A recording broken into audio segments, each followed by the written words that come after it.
Welcome to Wild Frontier Survival, a place where we journey to the farthest edges of the earth, to witness how life adapts, endures, and evolves in nature's most unforgiving frontiers.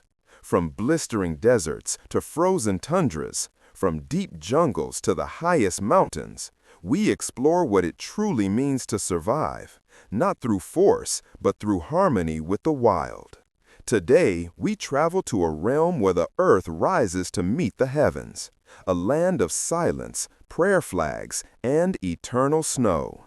This is life on the roof of the world, Himalaya villages. Soft ambient wind, distant bells, and faint mountain echoes. Narrator, calm, soothing tone. High above the clouds, where the air thins and the horizon touches the heavens, lies a world few ever truly know. A world where life clings to stone and snow, where every breath is a quiet act of endurance. This is the roof of the world, the Himalayas. Stretching across 5 countries, India, Nepal, Bhutan, China, and Pakistan, the Himalayas rise like a crown of ancient earth, sculpted by wind, time, and silence. Here, among the world's tallest peaks, small villages endure, remote, humble, and deeply connected to the rhythms of the mountain. But how does life continue in a place where winter lasts half the year, where oxygen thins by the mile, and where the nearest road may be days away? How do humans, animals, and plants survive on the very edge of existence? Let's journey together, slowly, across the ridgelines and valleys to discover the quiet persistence of life on the roof of the world. Number 1. The elements of survival. At altitudes above 3,000 meters, everything changes. The air is crisp, almost too light to fill the lungs. Boiling water never reaches the same heat. And every sunrise is both a blessing and a test. Here, the sun burns fiercely in the day, while night brings bitter cold, sometimes dropping below -20 degrees Celsius, even in spring. The first rule of life here is adaptation, to breathe thinner air, to endure colder nights, to live with less. Number 2. A land of contrasts. The Himalayas are not one place, but many, an immense range of climates and cultures. The southern slopes are lush with forests, rhododendrons, and rivers born from melting ice. But higher up, the trees vanish. The landscape opens into a world of rock, ice, and silence.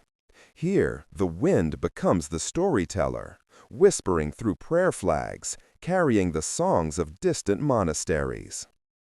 Number 3. Villages in the sky.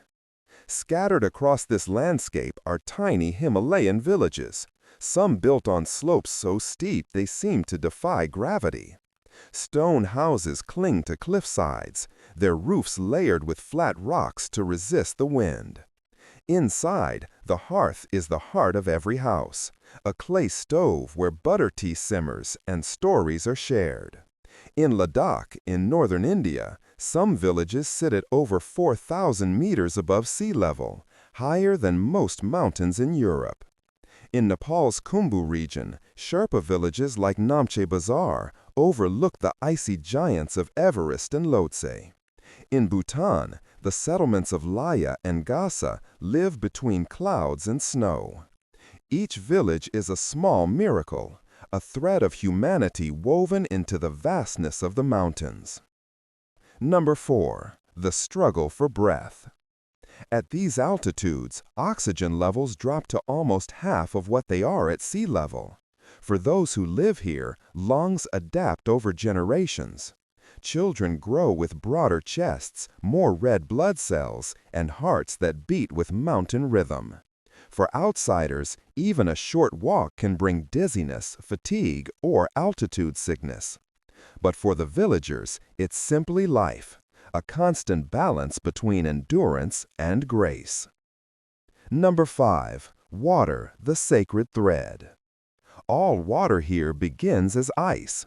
Glaciers, ancient rivers of frozen time, feed the streams and valleys below. Villagers depend on them completely. When the sun melts the snowcaps, water flows down to nourish crops, fill stone reservoirs, and sustain herds. Yet, the glaciers are shrinking. Climate change has begun to alter their rhythm. The elders say the mountains no longer sleep as they once did.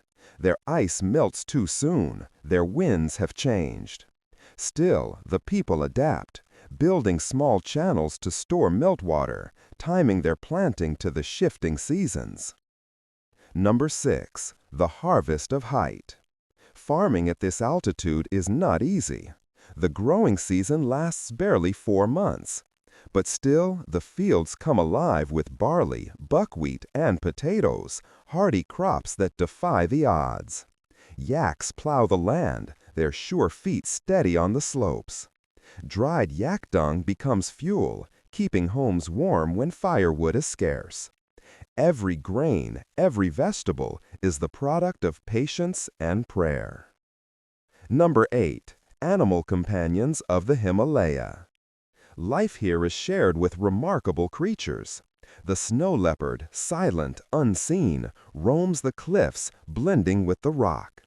The Himalayan yak, sturdy and calm, provides milk, wool, and transport. The blue sheep, or bharal, graze along ridgelines, balanced as if born from the stone itself. Even the small creatures have adapted. Pikas store grass for winter. High-altitude birds glide effortlessly through thin air. Each life, no matter how small, carries the same unspoken determination to endure. Number 9. Faith and the mountain spirit. Spiritual life flows like the wind through these villages. Prayer flags flutter from rooftops and passes, carrying mantras across the valleys. Monasteries rest on impossible ledges, beacons of peace among the peaks. The people here believe the mountains are alive, sacred beings that watch, protect, and sometimes test them. Every act of survival, every offering of incense is a quiet conversation with the divine. Number 10. Winter, the long silence. When winter arrives, the world contracts. Snow buries paths, and the air becomes sharper, quieter. Families store food, repair roofs, and settle into the rhythm of waiting. In the evenings, butter lamps flicker, casting soft light on walls of stone. Outside, only the wind moves, sculpting drifts and whispering through the night. In these months, life becomes inward, a meditation on patience and gratitude. Number 11. The journey of trade. Isolation has never meant complete separation. For centuries, Himalayan villagers traded salt, wool, and grains across high passes. Caravans of yaks once connected Tibet to India, Nepal to Bhutan. In the South Highlands, some routes still exist, winding trails that carry supplies, stories, and the rhythm of footsteps in snow. Number 13. The children of the heights. In many villages, children walk hours to reach school. Their classrooms may be heated by a single stove, their books hand-passed from older students.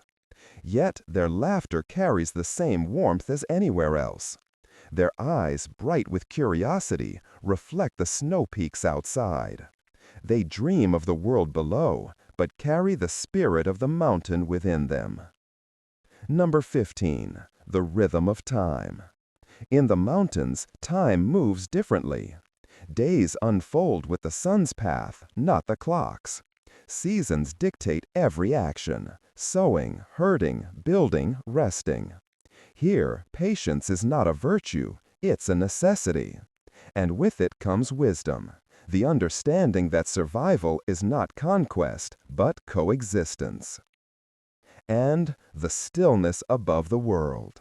As night falls over the Himalayas, the stars appear closer, as if brushing the earth itself. Villages glow faintly beneath them, small constellations of human warmth against the cold. In this vast silence, life continues, steady, humble, and unbroken. From the yaks on the ridges to the monks in the monasteries, from the children walking mountain paths to the elders tending fires. Each life is a quiet testament to resilience. Here, on the roof of the world, survival is not just endurance. It is harmony between people and mountain, body and spirit, silence and breath. Because to live here is to listen to the wind, the earth, and the timeless whisper of the Himalayas themselves. Soft wind fades, distant prayer bells echo, fade to black.